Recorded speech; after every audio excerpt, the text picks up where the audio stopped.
Hey, what's up, everybody? Welcome to another edition of Wade Watches. I'm Wade. Welcome to yet another fresh out of the movie theater review, where today I'm finally closing up my viewings of the unofficial Anti Valentine's Day trilogy. You know, these movies are in no way like connected, except that they all involve romance. Two do take place during Valentine's Day, like this one, but Companion doesn't like explicitly mention Valentine's Day, but there you have it. But anyway, I've watched and reviewed Companion. I've watched and reviewed Hard Eyes. That was fun.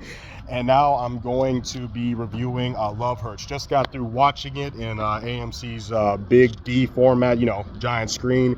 And I have to say that of the three movies I mentioned, this was the one I was most anticipating. You know, I really love Everything Everywhere All at Once. I loved Ke Huy Quan in Everything Everywhere All at Once. But even with that being said, even though like of the three movies I mentioned, this was the one I was looking forward to the most, I still wasn't expecting much from this. It very much looked like that in and out, you know, action comedy where once again we have the man who has a very violent past, a very brutal past. He, decides to choose peace instead, and some shit happens that, you know, brings him out of retirement, and now he has to go start kicking everybody's ass again. I was like, you know, it's just going to be another one of these with some, you know, comedy thrown in. But I have to say, I'm standing before you here tonight to say that I am pleasantly surprised by just how much fun I truly had watching this movie. I thought it was just kind of gonna be like, you know, just a forgettable action movie that just so happened to star an Academy Award winning actor. But now I can say it's a pretty solid action movie that stars an Academy Award winning actor. And I think what's the glue that really holds this all together is definitely Ke Huy Quan himself. Like I said, it was just, you know, initially my thoughts were, you know, badass, goes into retirement, comes out of retirement to be a badass again because shit's happening and someone from his past is fucking with his, you know, current life. But if they really did pick the right person to sell that premise that you've seen a bajillion times, you know, before in the past, because Ke Huy Quan is just like one of those actors who genuinely appears to be like one of the nicest people you could ever meet in your life, like one of the nicest people you could ever know, one of the sweetest people you could ever know. But if you cross him, he can kick your fucking teeth out. And he did a great job, you know, portraying, like, literally playing a dual role in Everything Everywhere All at Once. And he does a great job of bringing out those different sides of his persona in this film, Love Hurts. So he's definitely the glue that holds this all together. Loved everybody else too. Ariana, the voice. I recognize Marshawn Lynch. Don't know everybody else's names off the top of my head. And I think even one of the, what's their name? I think one of the Property brothers even had like a small cameo in this. So, because, you know, Ke Huy Quan's a realtor. So yeah, everyone else was solid as well. The humor didn't feel like desperate or forced or cringy like it did with Hard Eyes. It was actually funny. I actually found myself laughing a lot.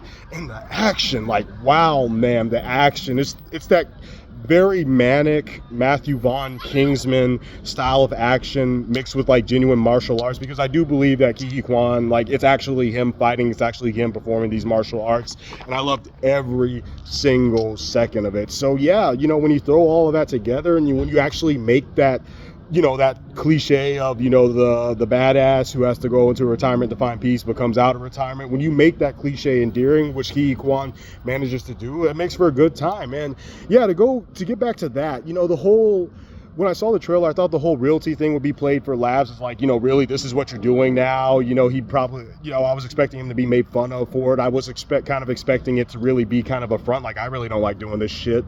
But Ke Huy Quan really does a good job of selling you on the fact that, no, this isn't a front, this isn't a ruse.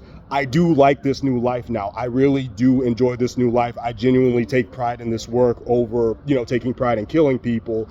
And again, you know, much to my surprise, that really like tugged at my heartstrings. I really felt bad for him once, you know, his life did get turned upside down, and once he did have to, you know, dig deep inside and find that killer mojo to become a killer again. I really did feel bad for him when he did have to kind of, you know, leave his old life behind. So, or leave his new life behind to kind of go back to his old life. So yeah, man, wow, this really worked. But however, as always, I do have some complaints. Not a perfect movie. One thing is that I feel like this needed to be maybe like 10 or 20 minutes longer. It's like 80 minutes. I would say it needs to be like maybe 90, hour and 40, because there's a whole like subplot. There's a subplot involving two other characters who don't really have enough screen time to justify me caring about like why you're showing this. Like, I get what you're trying to do. I understand where you're coming from. This is a Valentine's Day movie after all. Like, it literally takes place on Valentine's Day, so I understand why you have that. But you don't have them on screen enough for me to like give a shit about what you're showing me. It was kind of more funny than genuinely endearing. I guess it was trying to like be more funny than actually like, oh, see how cute this is. Because once you see the movie, you'll get where I'm coming from. Because it's like, it's a very unlikely pairing. I'll just say that. So I guess that was the point. I don't think they were really trying to show you that, be like, oh, they're so cute together. But still, it could have used more screen time, especially with one of them. Like, there's this guy who comes in, and I'm like, okay, wow, Jesus, man, you're not playing around. And like for a movie like this, for like an action comedy, you're actually pretty fucking scary. But they don't really show that much of him, like he's comes in at like kind of, I'd say, the very beginning. You see a bit of him in the middle, and then you see him at the very end, but he doesn't really do too much. And I wish I would have seen more of that guy. He was totally fucking badass, and he was kicking just as much ass as Ke Huy Quan in this thing, but you don't really see much of him. So like, when there's this subplot involving him, I was just kind of like, okay. And the other thing, and I think this is also due to the runtime, due to them cutting some stuff out, the whole brother versus brother thing in general, and that's not a spoiler. You've seen the trailers, it's Ke Huy Quan having to become a badass again to take out his evil brother who runs a criminal organization. You don't really see them on screen together for a big chunk of the movie. Like, you see them on screen together kind of like towards like middle, and I'm trying to be vague, but let's just say that. And it's like, that would be fine, except you guys have spent a lot of runtime saying, I used to do all this stuff for my brother, and the evil brother saying, you were very obedient to me. I could just bark an order and you would do it. You didn't even think about it. And it's like, how did that get started? Why is that? Why did he feel the need to, be submissive to his brother? Like, did his brother beat him up when he was a kid? Did he bully him when he was a kid? Could you show me some of that, please? No? Okay.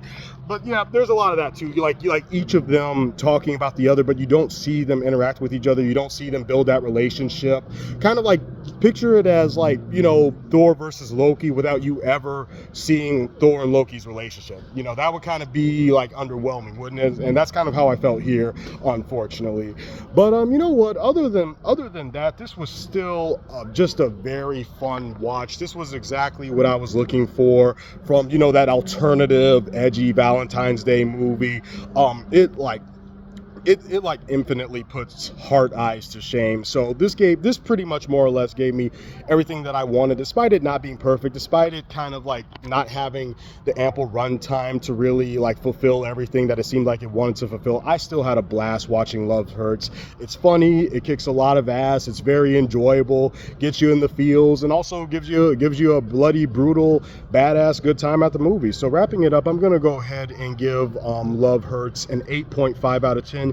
Doesn't quite hit the same level as a like a 9 or 10. Isn't that high, because I really was bothered by all that they left out, them not really doing as much as they could have with what they were setting up. But other than that, it's still really solid. It's still a great time at the movies. And if you're one of those couples who has to do something for Valentine's Day, you have to go see a movie for Valentine's Day, I can't recommend this one enough. Or you could go with Companion, which was pretty good as well. Please don't go see Hard Eyes. I'm begging you.